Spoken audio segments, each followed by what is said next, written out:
Is recognized. You may proceed, sir. Thank you, Mr. President. Good evening, Mr. President and my dear colleagues. Let me take a few minutes of your time to talk about theft. Theft meaning pagnanakaw.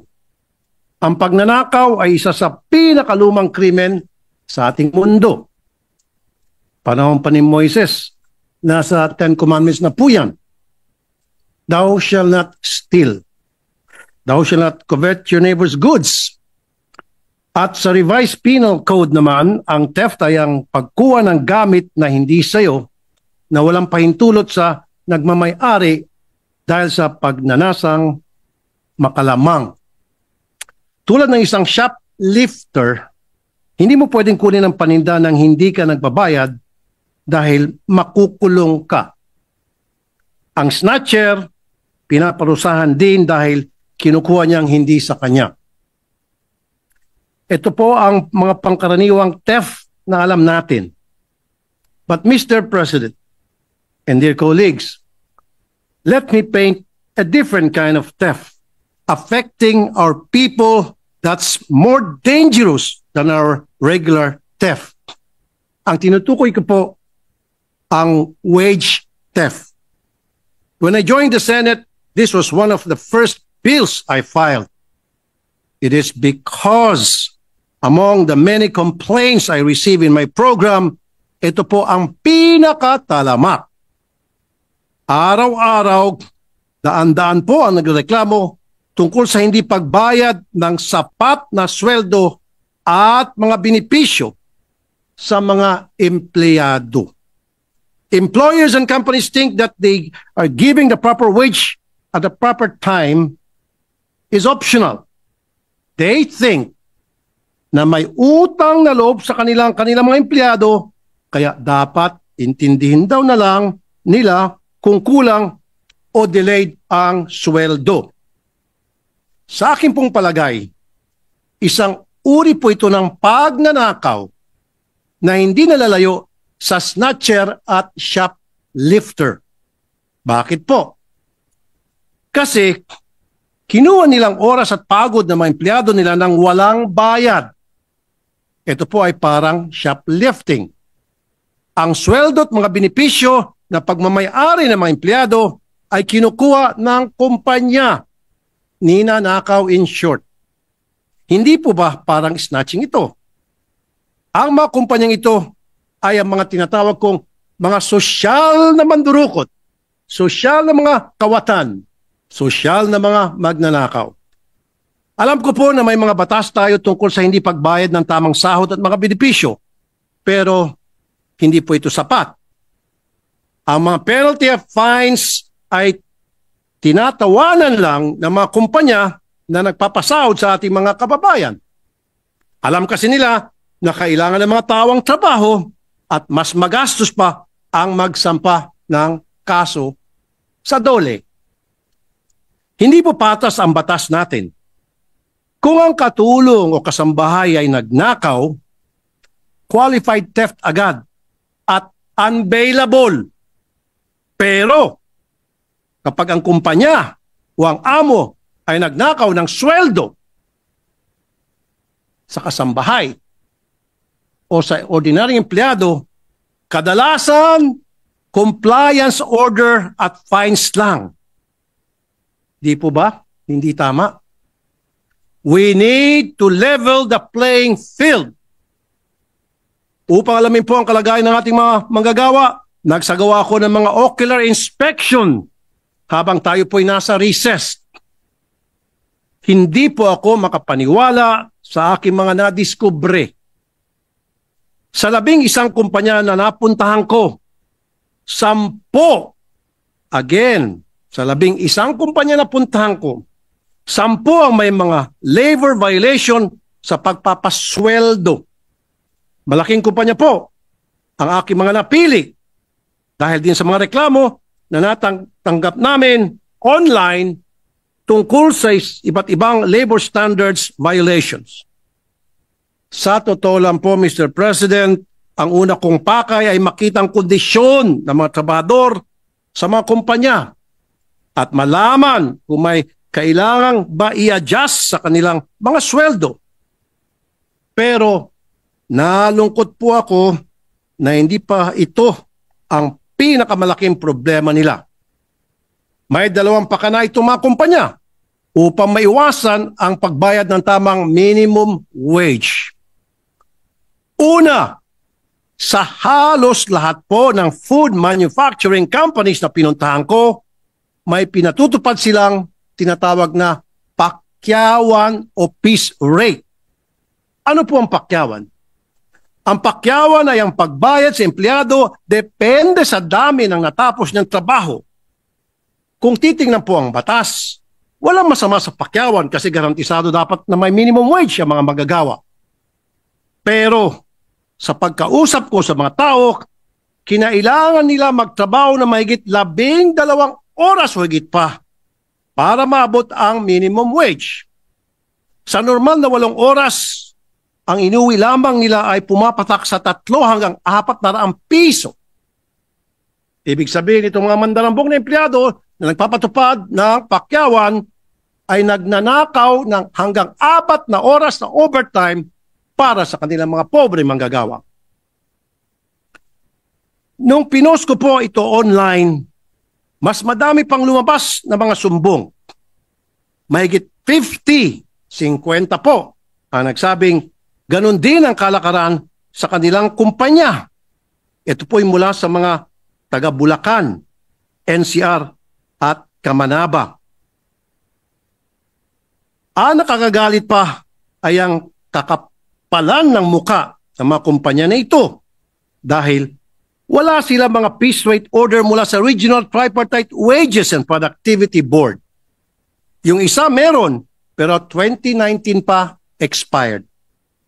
Walang tama at updated na time and motion study na isinagawa upang malaman kung ilan ba ang kayang matapos ng isang pangkaraniwang maggagawa sa 8 oras. Kaya, ayun, ang trabahador, sagad sa buto, ang pagod para maabot ang minimum wage. Imbis na 8 oras, 12 oras ang binubuno nila. Ang masayang kumpanya, ayun, nakatipid ng 4 na oras sa overtime pay. At akin pong napagkalaman na sa NCR, 4 lamang po ang nabigyan ng permiso ng National Wages Productivity Commission na para magpatupad ng pakyawan. Pero lumilitaw sa aking investigasyon, daan-daan na mga kumpanya sa NCR, especially sa manufacturing, food manufacturing, ang nagpapa-implement ng pakyawan. Anong ginagawa ng DOLE?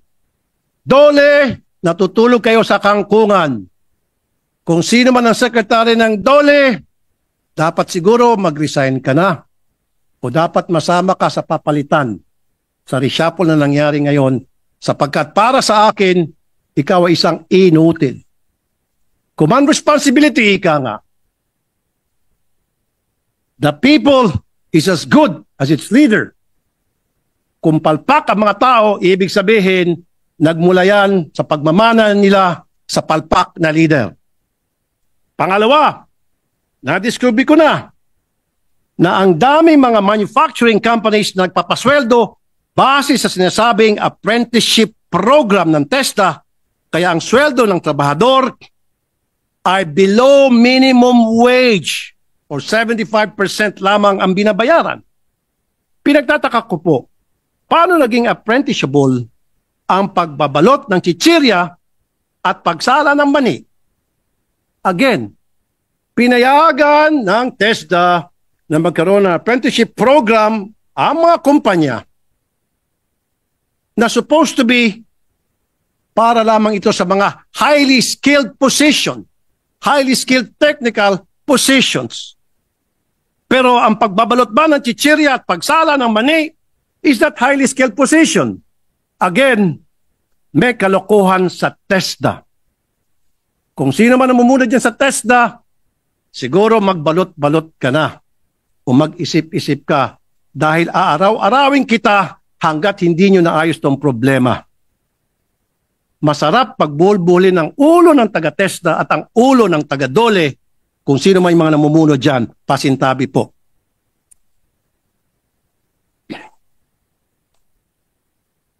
Dahil sa nakita naming pang-abuso ng apprenticeship program, hiningi namin sa TESDA ang listahan ng mga approved apprenticeship program. Doon nakita namin na may kaduda-duda mga kumpanya ang may approved program. Sa Metro Manila lang, may mga malalaking stores ang nagpapasok ng mga customer service employees sa apprenticeship program. Paano naging apprenticeable occupation ito?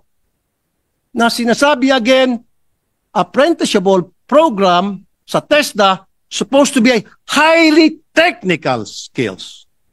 Paano naging highly technical skills ang pagbebenta ng mga damit, pajama, panty at bra at brief? Pasintabi muli. Hindi ba tayo pinagluloko lang ng TESDA? Ayon sa TESDA, ang apprenticeable occupation ay mga trabaho na kinakailangan may mahigit na 3 buwan na practical training on the job na may kasamang related theoretical instructions. Ayon din sa TESDA law and regulations, ang pwede sa mga apprenticeship program ay highly technical industries. Ayan. Or mga industriya na engage sa application ng advanced technology. Sa diksyonaryo, ang highly technical industry ay sinasabing industriyang involved sa advanced methods and the most modern equipments such as chemicals, drugs, aircraft, at manufacturing industry. Base po sa mga definition na ito, mukhang may mga nagbabanat or may nagbanat ng definition ng highly technical industry. Sa magkanong kadahilanan? Anong technical skill ang kailangan matutunan na mahigit sa 3 buwan ng mga sales lady na nagtitinda ng pajamas, tulad ng sinabi ko kanina, ng mga underwears? Hindi ko po minamaliit ang trabaho na ito. Pero hindi po ito pwede sa apprenticeship program. Hindi po ito ang intensyon ng batas. Panahon na para ito po'y masilip, itong apprenticeship program, dahil para sa akin, ito po ay naaabuso. Alam ba ito ng TESDA? O hindi nila alam? O baka alam nila, pero wala silang pakialam sa magkanong kadahilanan? O baka naman, depende kay Secretary kung anong feeling niya. Tulad ng bagong EBET or EBET law, ang pakay mga bigyan ng dagdag kaalamang teknikal ang mga estudyante at bagong graduate upang magkaroon sila ng mas mataas na potensyal na makakuha ng trabaho. Kailangan i-review ang 573 companies na may accredited apprenticeship program. At kailangan repasuhin na ang implementing rules ng approval ng mga apprenticeship program. Inaabuso ito ng mga malalaking kumpanya upang makatipid at makapangdugas sa sweldo ng mga pobreng manggagawa. Mahiya naman kayo. Ilang sekretary ng labor ang nalusutan nito? When I say ilan, itong secretary ng labor ngayon at mga nakaraang secretary ng labor natutulog sa pansitan, natutulog sa kangkungan, ika nga. Pero again, sa anong kadahilanan? Your guess is as good as mine. Kinakalampag ko po ang mga DOLE officials sa Camanaba area. There are 24 inspectors, pero lahat ng pinuntahan ko doon may violation. Ano ang ginagawa nitong 24 inspectors at bakit hindi na nasa poll ang mga kumpanyang napuntahan ko na tad-tad ng violations?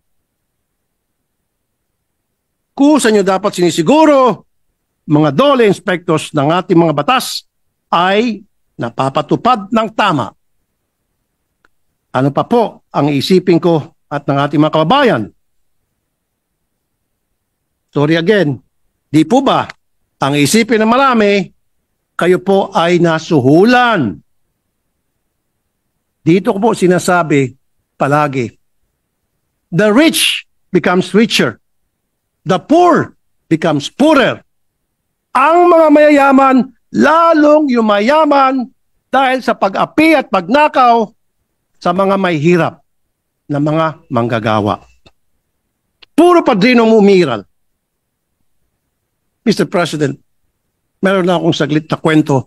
May pinuntahan ako isang kumpanya. Natatad ng violations. Ang ginawa, nang dumating kami, kasamang Dole, pinatago niya ang kanya mga empleyado. At habang nandun ako, hiningi ng Dole ang mga papeles para mapatunayan na tama yung kanilang dineklara. Dinideklara. Tumawag ang isang dating commissioner ng Commission on Human Rights. Akalain mo, Commission on Human Rights, dapat pinoprotektahan mo ang karapatan pantao ng mga maliliit na manggagawa. Pero ang pinoprotektahan mo ang karapatan ng mga mandarambong ng mga kumpanya. Hindi ko na muna banggitin ang pangalan ng commissioner yan ng dating commissioner ng Human Rights. Dahil di na siya commissioner. Alam niyo po, nung nandun ako, malaking dismay ako nung nakita ko yung kalunos-lunos na kalagayan ng ating mga manggagawa doon. Dole, anyari.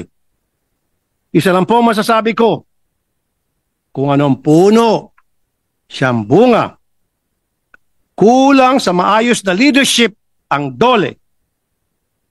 Secretary Laguesma, bakit wala kang nagawa para sa ating mga magagawa? Kailan tayo gigising dyan sa Dole?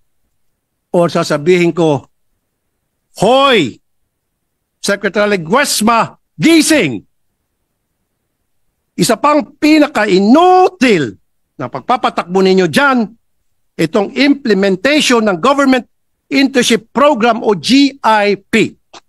This program had a budget of 807.716 million for fiscal year 2024. This program aims to provide internship opportunities for young workers in government agencies at the national or local levels. The GIP targets 13,554 beneficiaries. Pero may mga nakarating sa akin na mismong Dole delayed sa pagpapasweldo ng mga nasa interns ng GIP. Sa Batanes, Antique, 2 hanggang 3 buwan bago lumabas ang bayad. Kulang sa monitoring at maayos na sistema sa pagpapasweldo sa mga sumali sa programang ito. Mr. President, ang sweldo ay may iba't ibang ibig sabihin para sa mga tao. Sa ilan sa atin, ang 275 pesos ay barya lamang na pambili ng kape sa Starbucks. Pero sa iba nating mga kababayan, sa mga factory, yan po'y halos isang araw na nilang sweldo na iuwi nila sa kanilang pamilya. Para sa ilan, pangluho lang nila ang sweldo. Pero para sa iba, ito po ay pampagamot at naghihingalo nilang mga magulang o pambili ng isang dilata na paghati-hatian ng isang buong pamilya.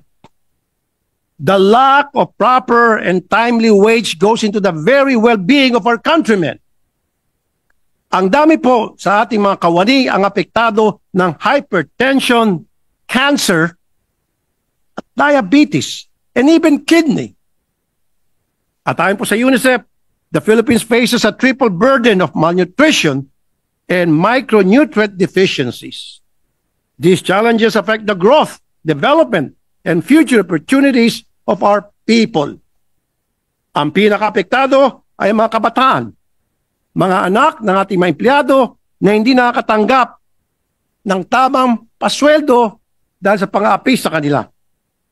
Paano naman kasi, puro dilat at instant noodles ang kinakain dahil yun lang ang kayang bilhin ng kanilang karampot na sweldo na pinagnanakawan pa ng kanilang mga amo. Sila po ay biktima ng pang-aapi at pagnanakaw ng sweldo ng kanilang amo at ito po ay very obvious. Ang sakit po sabihin na dito sa ating bansa, tulad ng sabi kanina, lalong yung mayaman ng mga mayayaman dahil sa pang-aapi sa mga mahirap natin manggagawa. Natapos na po ang eleksyon and we have been hounded and distracted by so many issues.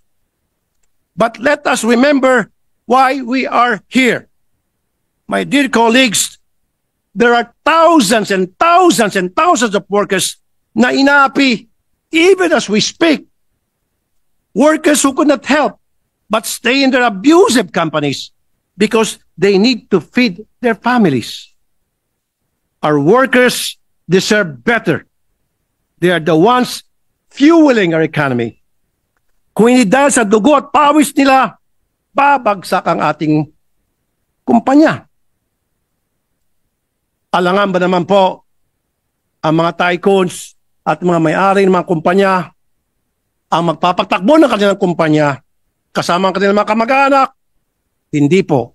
Ang nagpapatakbo ng mga factory at lahat ng mga kumpanya sa Pilipinas, lalo sa manufacturing, ay mga manggagawa na aping-api. Kung paano po natin inasahan sila, suklian po natin ito ng proteksyon na nararapat lang para sa kanila.